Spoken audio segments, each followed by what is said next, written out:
है तो हम लोग Gaussian theorem E dot E vector dot D S is equal to, अब कितना चार्ज इनक्लोज किया है इसने सरफेस ने, Q1 अपॉन एप्सिलॉन नॉट, ये हम थ्योरम लगा रहे हैं। अब क्योंकि ई वेक्टर जो है that is parallel to D S, E vector किसके पैरेलल है, डी एस के, so theta is equal to 0 degree, so E D S cos 0 is equal to E D S, ये आया हमारे पास। तो आप देख रहे हैं कि ई डी एस मैग्नीट्यूड में आ गया and this is Q1 upon epsilon naught.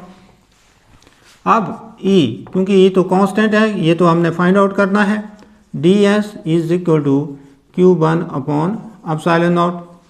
तो हमारे पास क्या आ रहा है, हमारे पास आ रहा है E 4 pi R square is equal to Q1 upon epsilon naught.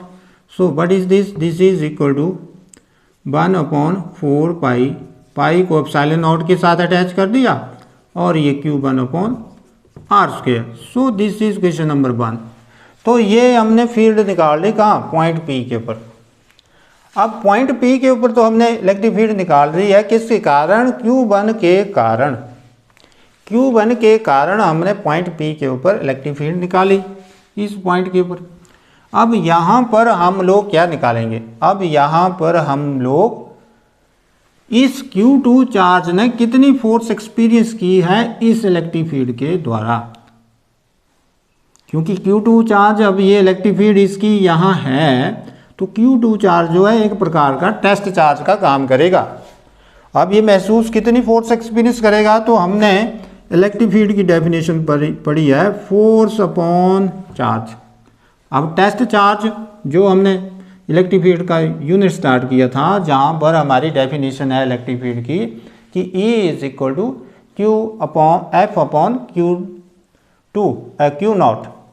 तो यहाँ F अपॉन Q नॉट क्या होगा, Q2 तो हमारे पास F आ गया Q2E।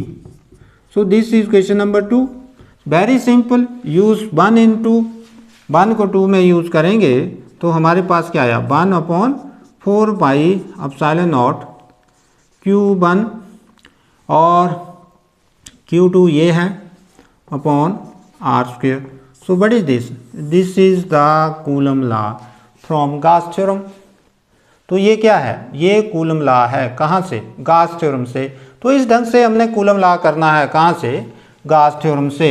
Now we will do this in well manner. अब हम इसको जिस ढंग से हमने एग्ज़ाम में इसको करना है उस ढंग से हम इसको लिखने जा रहे हैं। ये तो अंडरस्टैंडिंग के लिए मैंने आपको समझा दिया, आपने इसको कैरी ऑन करना है और आगे अब हम इसको एग्जामिनेशन पॉइंट ऑफ व्यू से कैसे लिखना है वो हम करने जा रहे हैं।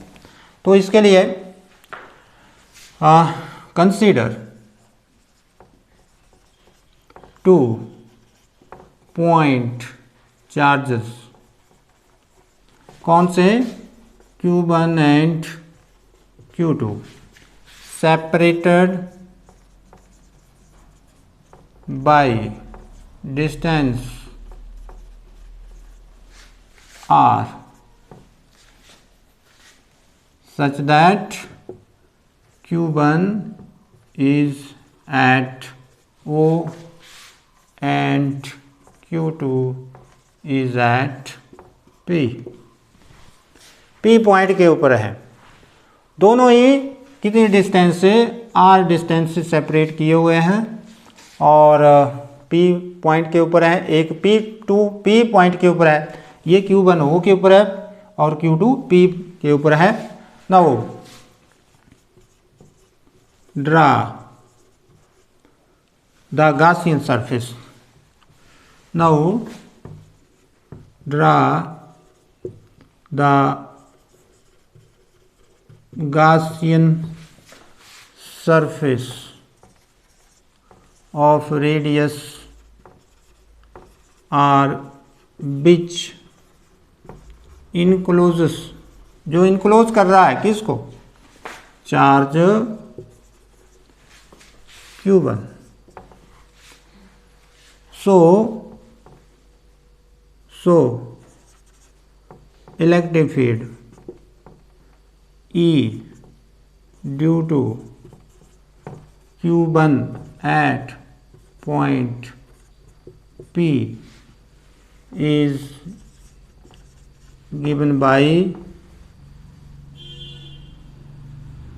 so electric field due to Q1 at point P according to Gauss theorem, is given as, so surface यही हमने अप्लाई करना है, E vector dot D S is equal to, अब कौन सा चार्ज एनक्लोज किया है, Q1, so that is Q1 upon epsilon naught. So what is this? This is question number 1. And since E vector is parallel to ds, so theta is equal to 0 degree. Theta क्या हुआ, 0 degree हुआ, तो हमारे पास cos 0 क्या हो जाएगा, 1. तो इसलिए ये वेक्टर ख़त्म हो गया, हमारे पास बाहर आ गया E, अंदर आ ds और ये Q1 upon epsilon not. This is question number 2. Now surface, आप पूरा सरफेस निकालना है तो इंटीग्रेशन सरफेस स्फीयर का जो एरिया है that is the total area. We have to integration means enlargement कि पहले छोटा है तो सारा क्या होगा, पहले अगर मान लो उसका surface area S D S है तो एस का क्या होगा, तो एस का क्या होगा 4 पाई आर स्क्वेयर, पूरे का क्या हुआ 4 pi r square, and this is but Q1 upon epsilon naught. Now this is question number 3, no 3 but भी आगे इसको कर सकते हैं हम. E is equal to 1 upon 4 pi epsilon naught Q1 upon r square. So this is question number, this is question number 2. ये हमारे पास 2 आई. तो अब इलेक्ट्रिक फील्ड तो आ चुकी है, अब हमें क्या चाहिए, फोर्स. तो क्या लिखेंगे, सो फोर्स एक्सपीरियंस्ड. अब कौन एक्सपीरियंस्ड कर रहा है, ये Q2. So force experienced by Q2 due to electric field. Electric field क्या है, E is given as F is equal to Q2E. Now this is question number 3. Using 2 in 3, using 2 in 3, 2 को 3 में use करेंगे तो हमारे पास क्या आया, F is equal to 1 upon 4 pi epsilon naught Q1 Q2 upon R square. So what is this? This is the Coulomb law from Gauss theorem.